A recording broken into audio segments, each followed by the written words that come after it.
Hello everyone, welcome to the एक्जिया IAS academy. तो चलिए देखते हैं कौन से इम्पॉर्टेंट न्यूज़ आर्टिकल हैं जो रेलेवेंट रहेंगे एग्ज़ाम पर्सपेक्टिव से। एडमिशन ओपन है, आप हमारे फाउंडेशनल कोर्स से जुड़ सकते हैं जिसमें हम आपको कम्प्रीहेंसिव कवरेज प्रोवाइड करेंगे पूरे सिलेबस का। उसी हिसाब से स्टडी मटेरियल प्रोवाइड किया जाएगा। रेगुलर टेस्ट कंडक्ट कराई जाएंगी before pre and mains. Weekly test रहेगा और इसका असेसमेंट आपको क्विकली मिल जाएगा एक दिन के अंदर, ताकि आप अपने प्रिपरेशन को बेटर समझ सके और जो भी लैक्यूनेस रह गई है उसको मिटा सके। जो भी गाइडेंस रहेगा एक्सपर्ट एंड एक्सपीरियंस फैकल्टी के द्वारा ही दिया जाएगा, जिनको फर्स्ट हैंड एक्सपीरियंस है और pre mains and interview. One on one mentoring के तहत आपके जितने भी डाउट है उनको कैटर किए जाएंगे। इन हाउस लाइब्रेरी फैसिलिटी भी अवेलेबल है, जिससे जुड़ के आप अपने प्रिपरेशन को और बेटर बना सकते हैं। फर्दर चीज़ों को डिटेल में जानने के लिए कांटेक्ट करें 6002417488। तो चलिए देखते हैं आज का पहला आर्टिकल। तो आज का पहला आर्टिकल है दो कंट्री के बारे में। तो नाम से ही आप समझ पा रहे हैं, चाणक्य एंड सुन त्सु। तो चाणक्य इंडियन सिविलाइजेशन को, इंडियन जो पास्ट है, जो हमारा स्टेट क्राफ्ट है, उसके बारे में बात करता है। चाणक्य जी का जो किताब है अर्थशास्त्र। और सुन त्सु जो है वो चाइना से है, और चाइना का जो लिखित ब्यौरा है वो हमें सुन त्सु से मिलता है।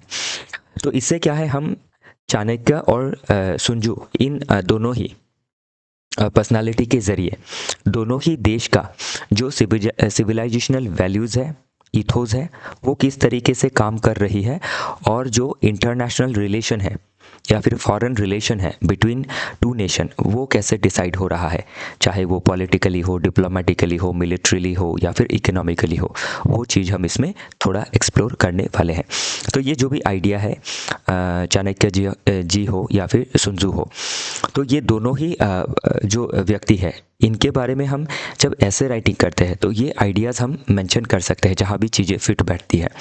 तो मेन आर्ग्यूमेंट क्या है कि इंडिया और चाइना का जो कॉम्प्लेक्स रिलेशन है, जो complex and often contradictory relationship है बिटवीन इंडिया एंड चाइना, और ये जो कंट्राडिक्शन है, ये आपके जो सोच में जो कंट्राडिक्शन है, जो हम इसमें देखेंगे चाणक्य जी और सुन त्सु का जो राइटिंग है या फिर उनकी जो थॉट है, उसमें क्या डिफरेंस है। क्योंकि ध्यान रखिएगा, एक देश जो बनता है वो आइडिया से बनता है, और जो आइडिया देता है उसी आइडिया से सिविलाइजेशन आगे बढ़ता है। तो इंडिया और चाइना दोनों ही बहुत पुरानी सिविलाइजेशन है, लेकिन दोनों ही सिविलाइजेशन में कुछ जो बेसिक और फंडामेंटल डिफरेंसेस है वो हमें चाणक्य जी और सुन त्सु से मिलता है। तो अभी इसमें अगर देखें, जियोपॉलिटिकल फ्रिक्शन जो है, अगर देखें तो सेंट्रल थेसिस जो है इस आर्ग्यूमेंट का वो है कि जो जियोपॉलिटिकल फ्रिक्शन है वो अनडिनाइबल है। जो जियोपॉलिटिकल फ्रिक्शन है, जैसे इंडिया चाइना का जो बॉर्डर डिस्प्यूट है, तो इसके लिए टोटल जो डिसएंगेजमेंट है is neither practical nor historically consistent.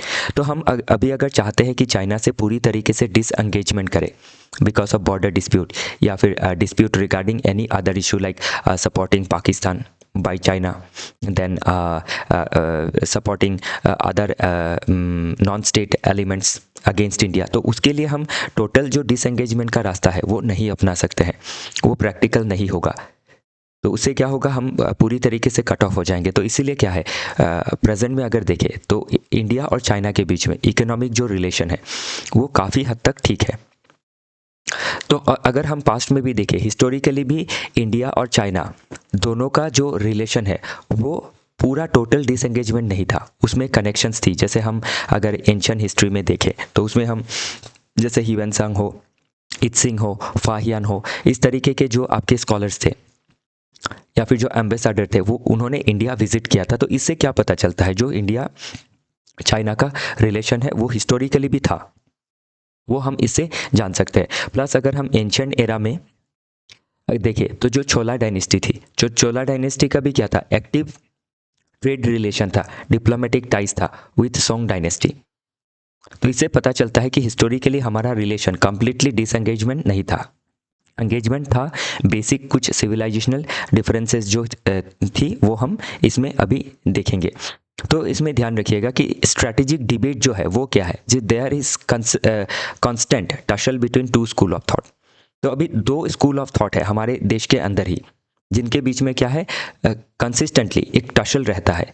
एक व्यू ऐसा है कि China as a unreliable neighbour, कि एकदम अनरिलायबल नेबर है, इसके ऊपर हम रिलाई नहीं कर सकते हैं, क्योंकि इसी ने हिंदी चीनी भाई भाई का नारा देते हुए इंडिया के ऊपर वन साइडेड अटैक कर दिया था इन 1962। तो इसीलिए हम हिस्ट्री अगर खंगाल के देखें तो वो क्या हमें सजेस्ट करता है, जो पहला व्यू है, कॉशन सजेस्ट करता है कि इनसे हमें बच के रहना चाहिए जितना दूर हो। और अदर स्कूल ऑफ जो थॉट है वो क्या चैंपियन करता है कि हमें जिन भी फील्ड में हम बेटर रिलेशन बना सकते हैं with China, like in business और इन कमर्शियल एक्टिविटीज़, तो उसमें हम क्या कर सकते हैं, एक मेजर्ड पार्टनरशिप रख सकते हैं। और उस मेजर्ड पार्टनरशिप से क्या है, कंप्लीट डिसएंगेजमेंट नहीं होगा, और हम उसमें एक दोनों ही तरफ से एक होप रहेगा कि हम रिलेशन को बेटर बना सकते हैं। क्योंकि एशिया में इंडिया चाइना काफ़ी बड़ी देश है, इकोनॉमी वाइज देखें और पॉपुलेशन वाइज देखें। तो इसीलिए क्या है, defined by autonomy and wisdom rather than blind hostility. तो इसलिए हमें ब्लाइंड हॉस्टिलिटी नहीं रखना है चाइना के साथ। तो हमें अपनी ऑटोनॉमी को मेंटेन रखना है, और अपना जो विजडम है, अपना जो एक्सपीरियंस है, उसको इस्तेमाल करते हुए जो हम मिनिमम मेंटेनेंस कर सकते हैं रिलेशन का, उसको हमें रखना चाहिए। इसमें हम अगर सिविलाइजेशनल एक्सेप्शनलिज्म को अगर देखें तो both nation suffer from a sense of civilisational superiority. तो दोनों ही देश क्या है, पुरानी सिविलाइजेशन है। तो चाइना आपको अपने आप को सेंटर ऑफ द वर्ल्ड मानती है, और या फिर मिडिल किंगडम मानती है कि हम बीच के किंगडम रहे हैं पास्ट में। इंडिया, हम अपने देश को विश्व गुरु की तरह देखते हैं, क्योंकि हमने विश्व को काफ़ी सारी जो चीज़ें हैं वो सिखाई है और सिखा रहे हैं। तो इसीलिए क्या है, दोनों देश के बीच में एक क्लैश ऑफ ईगो है। तो एक जंगल में दो शेर होने जैसी बात है। तो द वाइस लीडर अप्रोच में क्या है कि Indian strategy is often viewed through Chanakya's lens. तो हमारा जो स्ट्रैटेजी होता है, हम चाणक्य का जो आपका सजेशन है या फिर उनका जो थॉट है उसके लेंस से देखते हैं, लेंस ऑफ डिसाइसिव विन। तो डिसाइसिव विन में हमें क्या करना है कि अपने आप को पावरफुल बनाना है, अपने आप को हमारा जो बैलेंस ऑफ पावर है उसको मेंटेन रखना है। जो चाइना का दुश्मन है उनसे दोस्ती करके रखनी है, अपने बॉर्डर को सिक्योर करना है, ताकि हम क्या कर सके, चाइना का जो भी अग्रेशन है उसको हम मिनिमाइज कर सके। लेकिन चाइना का जो स्ट्रैटेजी है, जो मिरर करता है सुनजू का जो थॉट है या फिर जो अप्रोच है, कि पेशेंटली क्या करना है, शांत बैठना है, और जो आपका चाइना के पर्सपेक्टिव से देखे इंडिया के लिए, तो इनसर्कल करना है, कि धीरे धीरे इनसर्कल करना है। तो उसी में तो अभी स्ट्रिंग ऑफ पर्ल्स का जो बेल्ट एंड रोड इनिशिएटिव है चाइना का, कि इंडिया के इर्द गिर्द क्या करना, आपकी बेल्ट, ऐसा रोड क्रिएट करना जिससे एक बेल्ट क्रिएट हो, और इंडिया जो है वो एनसर्कल हो जाए और इंडिया को चारों तरफ से घेर सके चाइना। तो इसी को कहा जाता है क्या, आपका स्ट्रिंग ऑफ पर्ल्स। और इसी के अगेंस्ट इंडिया ने क्या काउंटर मेजर लिया है, जो नेकलेस ऑफ डायमंड स्ट्रैटेजी है वो इंडिया ने अपनाया है, ताकि हम इसको क्या कर सके, काउंटर कर सके, कि हम एक डिसाइसिव विन ले सके। तो ये क्या है, चाणक्य जी का थॉट है। तो दोनों के थॉट में देख सकते हैं, दोनों ही देशों के थॉट में डिफरेंस हम देख सकते हैं, हमारे देश का जो थॉट है और उनके देश का जो थॉट है। तो थॉट में क्या होता है, आइडियाज़ में जो रिलेशन है वो काफ़ी डिपेंड करती है कि कौन कैसे सोच रहा है। तो कोई अगर सुनजू का थॉट है कि हमें एनसर्कल करना है, तो ये इस तरह का क्या है, एक तरह का प्रोवोकेशन है। तो उसमें हमें डिसाइसिव विन लेने के लिए हमें भी उनके अगेंस्ट काउंटर स्ट्रैटेजी बनानी होगी, जो हमारा देश बना रहा है।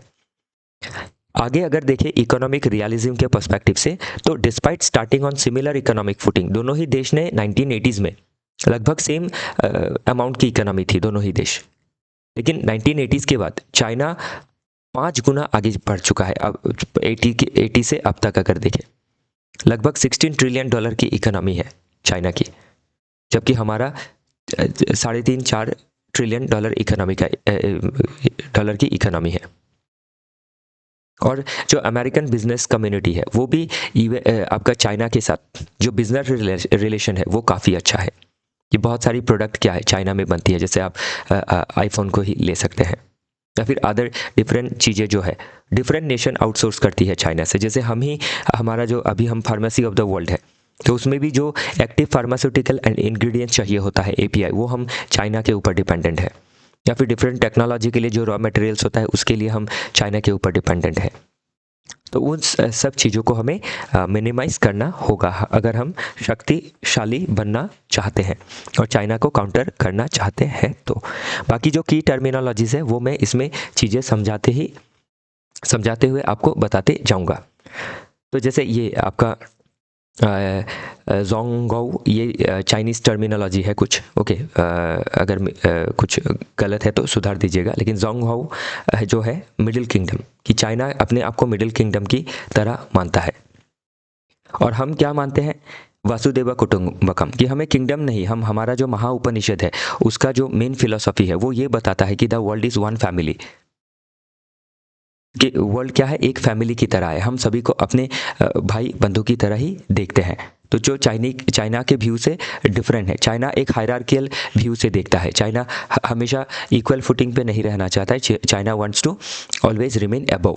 तो अगर वो अबव रहता चाहता है और हम एक फैमिली की तरह देखते हैं तो वो हमें फैमिली की तरह नहीं देखता है। तो इसमें जो की टर्मिनोलॉजी से वो मैं बता रहा हूँ जिससे आपको आइडियाज़ पकड़ में आएंगे। और जो स्ट्रिंग ऑफ पल्स है जो मैंने ऑलरेडी आपको बताया है। नेक्स्ट हिस्टोरिकली देखें तो ऑलरेडी बताया एंशियन एरा 1015 सीई में छोला डायनेस्टी जो थी उसने सोंग डायनेस्टी के साथ जो बिजनेस रिलेशन है उसको मेंटेन किया था। प्री कॉलोनियल समय पे अगर देखें 1700 में जब कॉलोनियल रूलर नहीं आए थे, तो both India China were economic super power थी, दोनों देश। रफली हाफ का वर्ल्ड का हाफ ऑफ द जीडीपी था हमारे पास, दोनों देश के पास। कॉलोनियल एरा में देखिए तो दोनों ही नेशन ने ह्यूमिलिएशन को फील किया, एक्सट्रैक्शन बहुत ज़्यादा हुआ, मतलब एक्सप्लॉयटेशन बहुत ज़्यादा हुआ, and shape there modern desires for sovereignty and status. और दोनों का डिज़ायर आया कि हमें सोवरेनिटी चाहिए, स्टेटस चाहिए। फिर 1980s का पीवोट अगर देखें तो 1980 India and China had similar GDP, तो सिमिलर जीडीपी था, लेकिन चाइना ने अपने आप को ग्रेजुअली ओपन अप किया। और जैसे कि चाइना एक अथॉरिटेरियन देश है तो कुछ भी डिसीजन फट से ले सकती है, हमें थोड़ा समय लगता है, हमारा जो प्रोसेस है वो ग्रेजुअल होता है। तो इससे चाइना क्या है, काफ़ी आगे निकल गई और अभी हम कोशिश कर रहे हैं कि बाई 2047 हम भी अपने देश को डेवलप बना पाए। 1988 का थॉ अगर देखें तो 1962 के वार के बाद हमारा रिलेशन काफ़ी ख़राब हो गया था क्योंकि हम चाइना को ट्रस्ट नहीं कर पा रहे थे। और इसका मेन जो वजह है वो चाइना खुद है, क्योंकि उन्होंने एक ट्रस्ट दिया, हिंदी चीनी भाई भाई का स्लोगन दिया, लेकिन पीठ पीछे उन्होंने यूनिलैटरल वार की घोषणा कर दी और यूनिलैटरली सीज फायर भी डिक्लेयर कर दिया। तो उसके बाद 1988 में पहला विजिट हुआ from Indian side to China, Rajiv Gandhi ji then prime minister. तो कोऑपरेशन की बात की गई कि बॉर्डर डिस्प्यूट जो है वो हम धीरे धीरे सुलझा लेंगे, लेकिन अभी एक बार जो रिलेशन है उसको फिर से साझा करने की, ठीक करने की कोशिश करते हैं। नेक्स्ट इसको हम अगर लॉजिकल एंड फिलोसॉफिकल बेसिस से देखें तो रियलिस्ट कोर क्या है, geography plus power asymmetry plus security dilemma, rivalry is structure not a temporary misunderstanding. तो चाइना और इंडिया और चाइना के बीच में जो भी आपका हॉस्टैलिटी है इट इज़ नॉट टेम्पररी, और इसकी हॉस्टैलिटी के पीछे जो रीज़न है वो स्ट्रक्चरल है। जैसे ज्योग्राफी है, ज्योग्राफी के लिए अगर हम देखें तो जो आपकी डिस्प्यूट है, पावर एसिमेट्री देखी जाती है।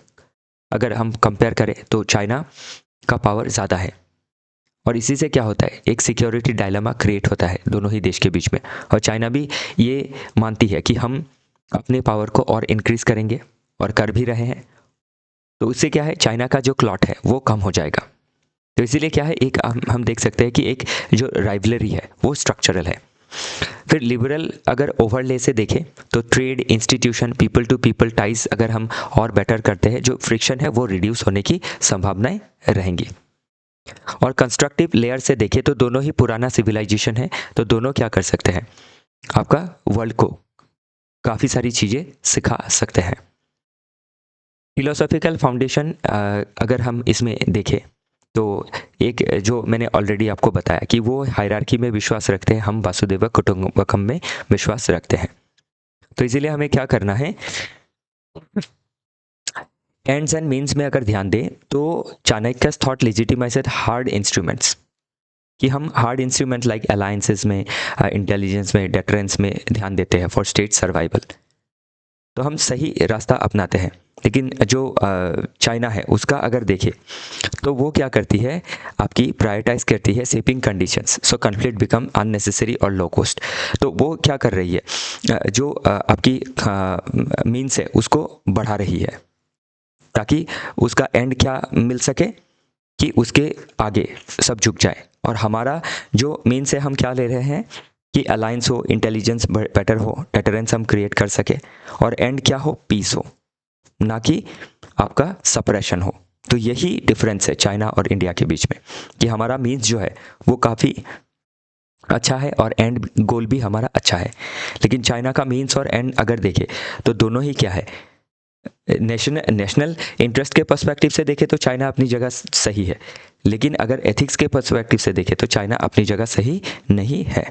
क्योंकि जैसे डेट ट्रैप डिप्लोमेसी लगाना, दूसरे जो भी कमज़ोर देश है उसको डेट देना, या फिर उसको ट्रैप करना, फिर उसके रिसोर्सेज को एक्वायर करना या फिर लीज में लेना, फिर इंडिया के ऊपर सर्विलेंस करना, जैसे हम्बनटोटा पोर्ट को लीज में लेना 99 ईयर्स के लिए, after giving them that and they defaulted, so China ने कंडीशन रख लिया कि हम्बनटोटा पोर्ट हमें चाहिए। तो वैसी चीज़ें जो है, तो जो मीन्स अपना रही है चाइना नेशनल इंटरेस्ट को फुलफिल करने के लिए, वो मीन्स सही नहीं है।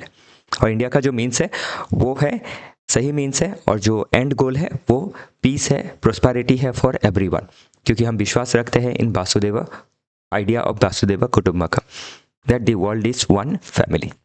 आई hope this point are clear. चलिए आगे देखते हैं।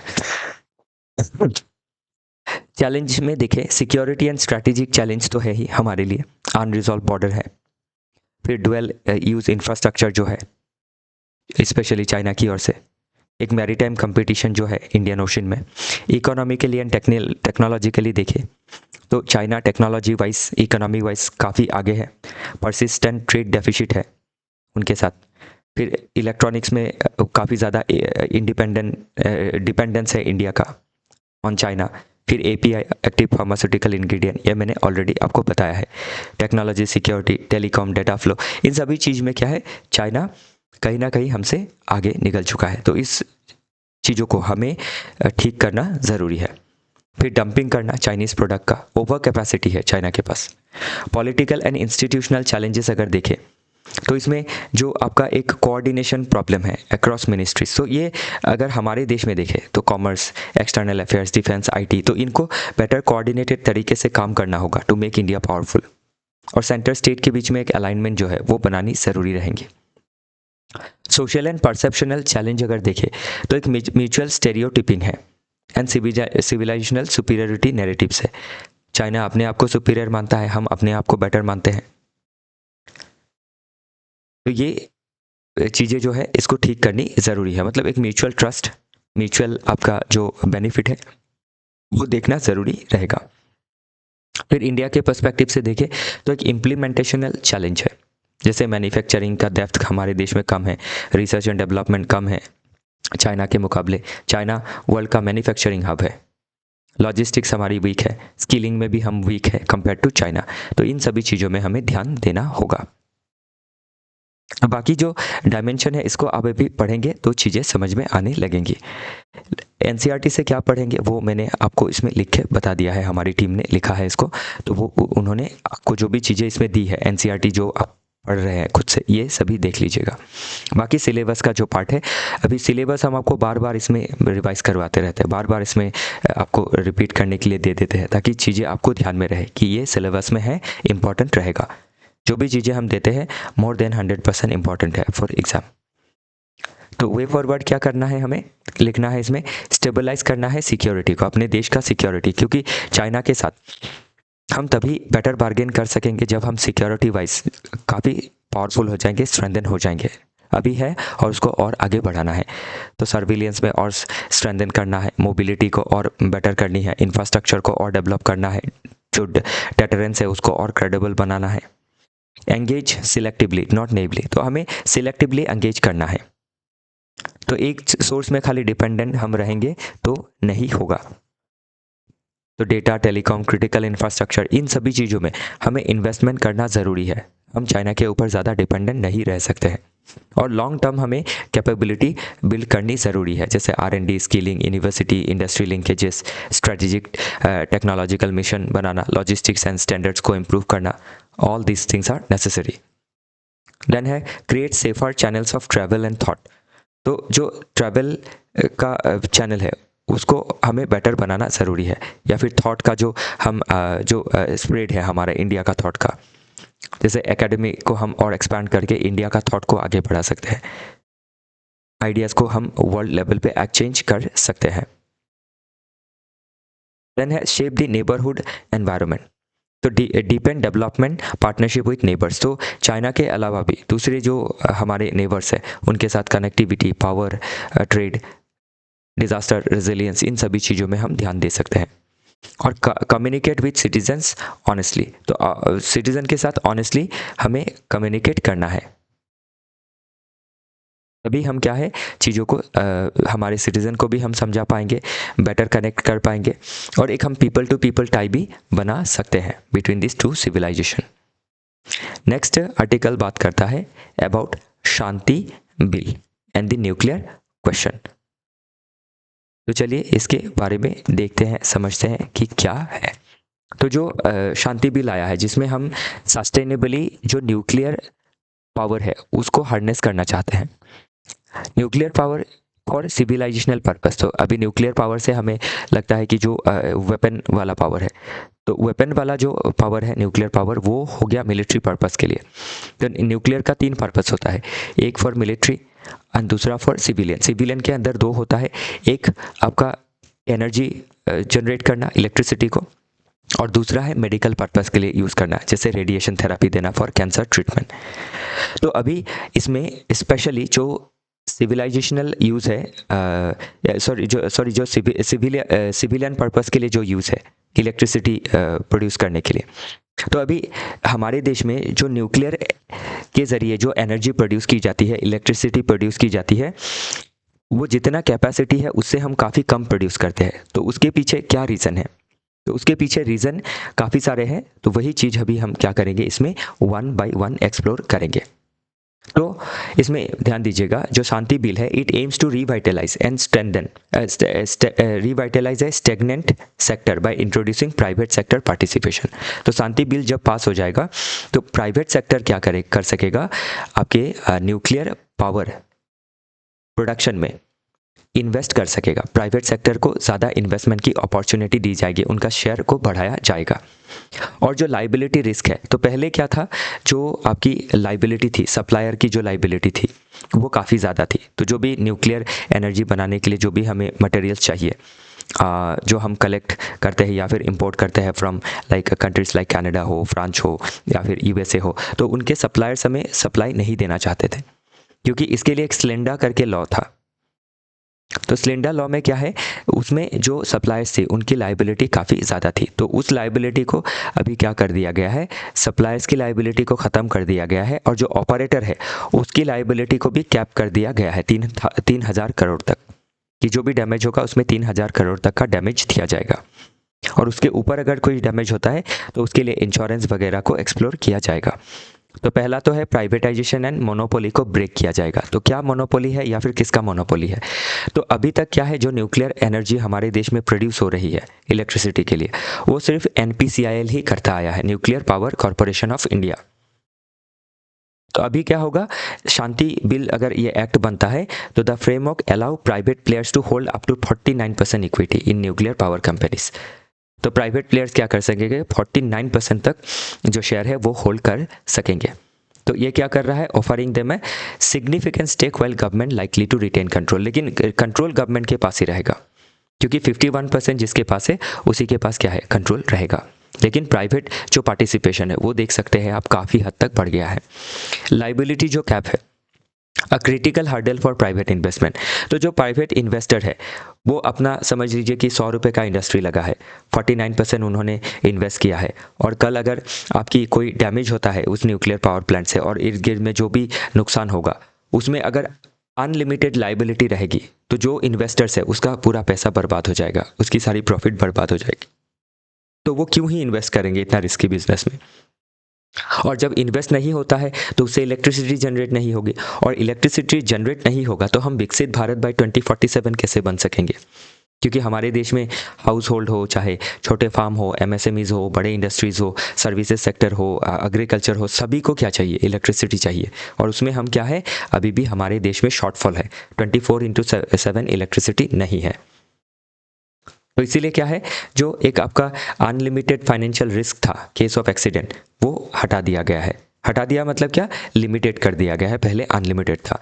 तो the new framework proposes capping civil liability for operation at 3000 crore, 3000 crore. और इसके ऊपर जो खर्चा आएगा वो गवर्नमेंट जो है डिफरेंट और अदर सोर्सेज से कलेक्ट करेगी, लाइक इंश्योरेंस खरीद के या फिर कैटास्ट्रॉफिक बॉन्ड में इन्वेस्ट करवा के।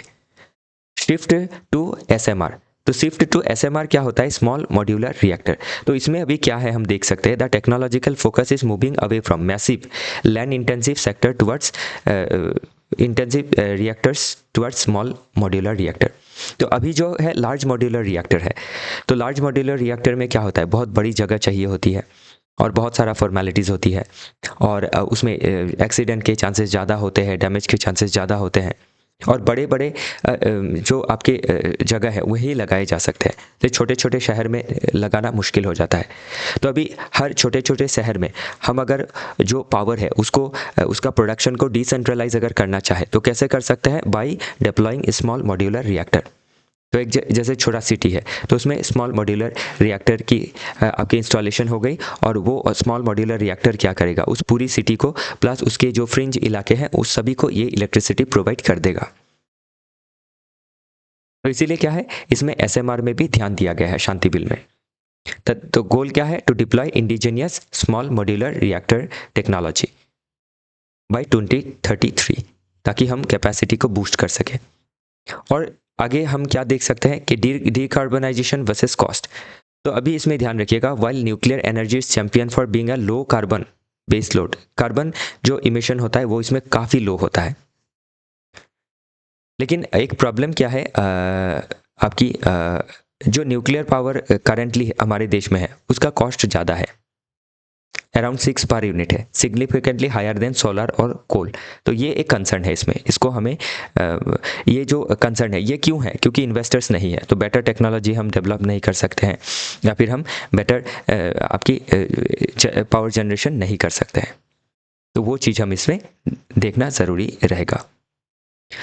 फिर और एक इसमें discussion acknowledges the current fusion technology. तो अभी न्यूक्लियर में क्या होता है, दो तरह से हम न्यूक्लियर से एनर्जी ले सकते हैं, एक न्यूक्लियर फ्यूजन है, एक फ्यूजन है। तो अभी तक हमने फ्यूजन को ही अचीव किया है, लेकिन फ्यूजन में क्या है, टॉक्सिक वेस्ट जनरेट होता है, जबकि फ्यूजन में टॉक्सिक वेस्ट जो है वो जनरेट नहीं होता है, क्लीन और बाउंडलेस एनर्जी होती है। लेकिन इसके ऊपर अभी तक क्या है, रिसर्च चल रहा है। नेक्स्ट अगर देखें तो हिस्टोरिकल इवोल्यूशन क्या है, तो मेन मुद्दा हमने इसमें देखा, जो भी चीज़ें हमने देखी शांति बिल में आई है, एक दो मुद्दे जो भी छूटे हैं वो मैं बाद में फिर से, ये कोई एनालिसिस मिला पेपर में, कोई कटिंग आया तो मैं फिर से कवर कर दूंगा। तो historical evolution of the issue क्या है, प्री इंडिपेंडेंस अगर रूट देखे तो अर्ली साइंटिफिक इंस्टीट्यूशन जो है वो बिल्ड हुई थी हमारी न्यूक्लियर के लिए, ताकि हम एटॉमिक जो एनर्जी है उसमें रिसर्च कर सके। पोस्ट इंडिपेंडेंस में देखें तो इंस्टीट्यूशंस को बनाया गया, जैसे एटॉमिक एनर्जी कमीशन 1948, फिर डिपार्टमेंट ऑफ एटॉमिक एनर्जी बनाया गया 1954 में, उसके बाद आया एटॉमिक एनर्जी एक्ट 1962। तो ये अभी ध्यान रखिएगा, इसी में चेंज लाया गया है। जो शांति बिल है आपका, ये एटॉमिक एनर्जी एक्ट 1962 जो आपका क्या करता है, सिर्फ आपकी एनपीसीआईएल को ही इजाज़त देता है इलेक्ट्रिसिटी प्रोड्यूस करने के लिए थ्रू न्यूक्लियर एनर्जी। तो उसको अभी उसको ख़त्म कर दिया जाएगा, और उसमें प्राइवेट पार्टिसिपेशन भी दी जाएंगी विथ एनपीसीआईएल। फिर आपका 3 स्टेज स्ट्रेटेजी आया एंड थोरियम लॉजिक आया। तो क्यों थोरियम लॉजिक क्यों आया, क्योंकि थोरियम भी क्या है, आपका एक रेडियो एक्टिव मटेरियल है, इससे जो आपकी पावर है जनरेट की जा सकती है, और इंडिया के पास थोरियम की काफ़ी ज़्यादा एबंडेंस है। जो आपका कोस्टल एरिया में जो बालू पाई जाती है, उस बालू में थोरियम जो है वो भी अवेलेबल रहता है। तो उसके बाद अगर देखें test sanctions and constraint global integration, तो 1974 में इंडिया ने जो न्यूक्लियर पावर को भी टेस्ट किया था। तो इसमें ये मिलिट्री पर्पस के लिए था, हमने वेपन एक्वायर नहीं किया था लेकिन हमने टेस्ट किया था। तो उसी के बाद क्या है, जो भी न्यूक्लियर मटेरियल है वो आपके इंडिया के अगेंस्ट बैन कर दिया गया। NSG ग्रुप बनाई गई, न्यूक्लियर सप्लायर ग्रुप, तो उन्होंने इंडिया के ऊपर बैन लगा दिया और ये इंडिया ने टेस्ट किया था, उसी के बाद NSG बना। फिर आपका सिविल न्यूक्लियर फिर से ओपनिंग हुआ 2000 में, और India US civil nuclear understanding भी बनी और इन्वेस्टमेंट आने की भी बात थी। लेकिन जो आपका सिलिंडा एक्ट था, सिलिंडा मतलब civil liability for nuclear damage act 2010, तो इस लॉ ने क्या किया कि जो भी सप्लायर्स रहेंगे उनको भी कंपनसेशन देना पड़ेगा अगर कोई डैमेज होता है। तो सप्लायर ने सोचा कि हम क्यों कंपनसेशन देंगे, हमने सामान बेच दिया, जो ऑपरेटर है उसने ऑपरेट अच्छा से नहीं किया तो इसीलिए एक्सीडेंट हुआ, या फिर हमारे सामान में फॉल्ट है तो उनको पहले चेक करना चाहिए था। तो वो चीज़ इसमें एक दिक्कत क्रिएट कर रही थी, जिसको अभी क्या कर दिया जाएगा, रिफॉर्म करके जो लाइबिलिटी है वो सिर्फ ऑपरेटर के ऊपर रखा जाएगा, वो भी 3000 करोड़ तक का। तो वो चीज़ हम इसमें देख सकते हैं। नेक्स्ट लॉजिकल फिलोसॉफिकल बेस से देखें तो क्लाइमेट लॉजिक एक इसमें बनता है कि हमें लो कार्बन इलेक्ट्रिसिटी चाहिए। दूसरा ग्रिड लॉजिक बनता है कि renewables are variable, firm power is needed to avoid instability. तो ग्रिड लॉजिक में क्या कहा गया है कि जो पावर आती है ग्रिड से वो हमें 24/7 चाहिए, जैसे हॉस्पिटल है उसमें हर दम पावर चाहिए। तो उसके लिए हमें जो पावर का सोर्स है वो रिलायबल लेना होगा। एक तो क्लीन हो गया, फिर ग्रिड से क्या होगा, हमें बेटर आपकी इलेक्ट्रिसिटी मिलती रहेंगी, 24/7 इलेक्ट्रिसिटी मिलेगी जब हम ज़्यादा प्रोड्यूस करेंगे प्रो न्यूक्लियर पावर। डेवलपमेंट अगर लॉजिक देखें तो बिना इलेक्ट्रिसिटी देश कैसे डेवलप होगा इंडस्ट्रियल ग्रोथ के लिए, और उसके लिए भी हमें क्लीन फ्यूल चाहिए क्योंकि हमारा क्लाइमेट लॉजिक भी इसमें लगा हुआ है। और स्ट्रैटेजिक लॉजिक अगर देखें तो डोमेस्टिक लेवल पे हमें अपनी कैपेसिटी को इंटैक्ट रखना काफ़ी ज़रूरी है, जितना पावर हमें चाहिए उसमें आत्मनिर्भर बनना हमें काफ़ी ज़रूरी है। तो ये सभी इतना देख लेंगे तो हो जाएगा, ओके। बाकी चीज़ें आप थोड़ा बहुत पढ़ेंगे तो चीज़ें समझ में आ जाएंगी। बाकी लाइबिलिटी कैप वही चीज़ें हैं जो रिपीट हो रही है, जिसको आपको लॉजिकली भी देखना है। नेक्स्ट चैलेंजेस में क्या है, इम्प्लीमेंटेशन एंड प्रोजेक्ट मैनेजमेंट में चैलेंज है क्योंकि बहुत समय लगता है न्यूक्लियर पावर प्लांट में, लॉन्ग जेस्टेशन पीरियड होता है। तो इसमें भी अगर कोई केस लग जाता है तो कॉस्ट ओवर रन हो जाता है। फिर आपका सप्लाई चेन में कंस्ट्रेंट हम देख सकते हैं, सामान का मतलब जो इंपोर्ट है उसमें स्किल वर्कफोर्स की गैप है। फिर आपका डिजास्टर को लेके भी एक प्रॉब्लम है, स्टेक होल्डर के अंदर भी रेजिस्टेंस देखी जाती है, तो प्रोटेस्ट देखा जाता है।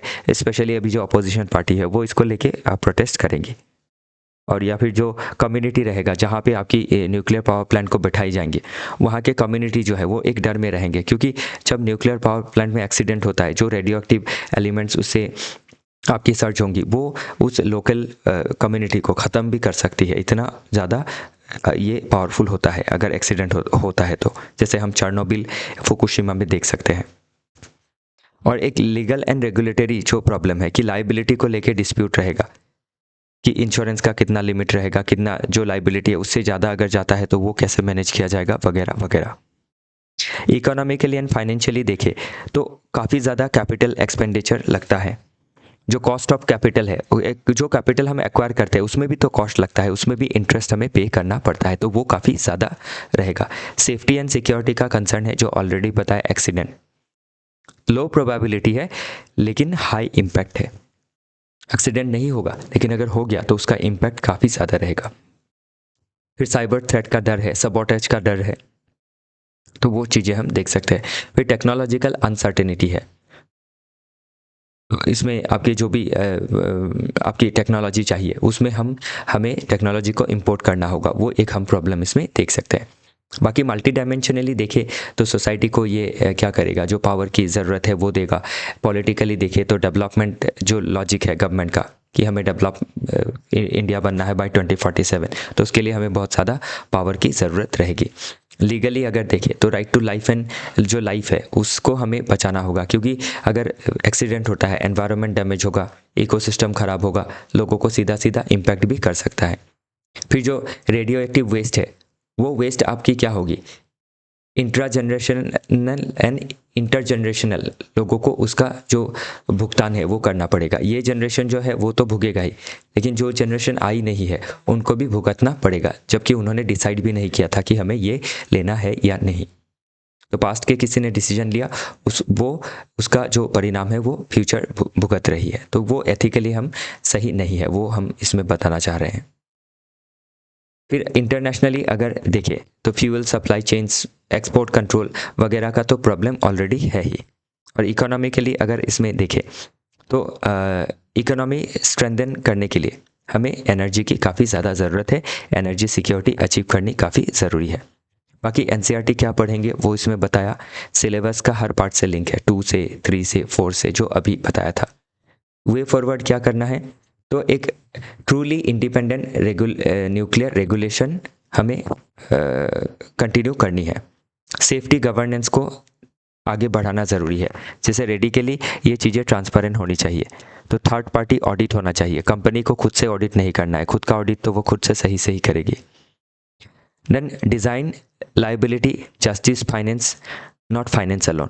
तो जो डिज़ाइन होगा उसमें अभी ऐसा डिज़ाइन होना पड़ेगा कि आपकी सिर्फ उसको फाइनेंस के हिसाब से देखना नहीं होगा कि सस्ते में चीज़ों को बनाना है, बेटर सस्ता इलेक्ट्रिसिटी देना है, उसके साथ जस्टिस को भी देखना है। कल अगर चीज़ें फटती है, ख़राब होती है तो, या फिर उससे एनवायरनमेंट डैमेज होता है तो उसका पेमेंट कौन करेगा, वो चीज़ें। Treat waste and decommissioning as first order cost. तो जो ट्रीट वेस्ट है या फिर जो भी प्लांट है, अगर कोई ख़राब हो गया है तो उसको डिकमीशन करना है, तो उसको फास्ट पेस में करना होगा, और उससे जो भी वेस्ट रहेगा उसको भी साफ़ करनी होगी बाय दी प्रोड्यूसर। और एसएमआर का जो पाथवे है वो हम ले सकते हैं, इसको फॉरवर्ड करना ज़्यादा ज़रूरी रहेगा, फास्ट फॉरवर्ड करना, क्योंकि स्मॉल मॉड्यूलर रिएक्टर में रिस्क कम रहेगा, इन्वेस्टमेंट कम रहेगी, और ये डिसेंट्रलाइज कर देगा पावर जनरेशन को। तो ये चीज़ें हम इसमें देख सकते हैं। और एनर्जी सिक्योरिटी का जो स्ट्रैटेजी है तो उसमें हम डाइवर्स फ्यूल को हमें लेना है अलॉन्ग विथ न्यूक्लियर, जैसे विंड पावर हो, सोलर पावर हो, जियोथर्मल हो, ये सभी चीज़ें हम देख सकते हैं। और कम्युनिटी फास्ट गवर्नेंस होना चाहिए, तो जेन्युइन कंसल्टेशन होना चाहिए विथ लोकल पॉपुलेशन कि पावर से क्या, जो पावर प्लांट है उससे क्या पॉसिबल बेनिफिट है और क्या प्रोबेबल उसमें हार्म है। और उसके बाद लोगों का पूरा कंसेंट के साथ ही चीज़ों को हमें डेवलप करना चाहिए, ताकि लोगों को समझ में आए कि इसका बेनिफिट क्या है, नुकसान क्या है, और जो नुकसान है उससे कैसे मिटिगेट किया जा सकता है। तो इसी के साथ आज का जो डिस्कशन है वो समाप्त होता है। फिर मिलेंगे डिफरेंट आर्टिकल के साथ। बाकी इसी तरीके से 7-8 आर्टिकल इसमें दिए गए हैं, जिसको आपको खुद से एक बार पढ़ना होगा, जिस तरीके से मैंने अभी आपको बताया। तो इससे क्या है, आपकी चीज़ें जो है रिपीटेडली आप इसको पढ़ते रहेंगे, तो इसमें जैसे हिस्टोरिकल चीज़ें जो है आप इससे सीख जाएंगे। ओके, तो अभी इसमें ये इकोनॉमी का एक आर्टिकल है, तो इसमें हिस्ट्री में आपका जैसे वर्ल्ड ट्रेड ऑर्गेनाइजेशन के बारे में आया, किसी और एक आर्टिकल में अगेन रिपीट होगा, तो उससे क्या है, चीज़ों को आप लिंक कर पाएंगे और रिवाइज होती रहेंगी। इसी के साथ अभी का जो डिस्कशन है वो समाप्त होता है। फिर मिलेंगे डिफरेंट आर्टिकल के साथ। हमारे साथ जुड़े रहने के लिए आप सभी का बहुत बहुत धन्यवाद।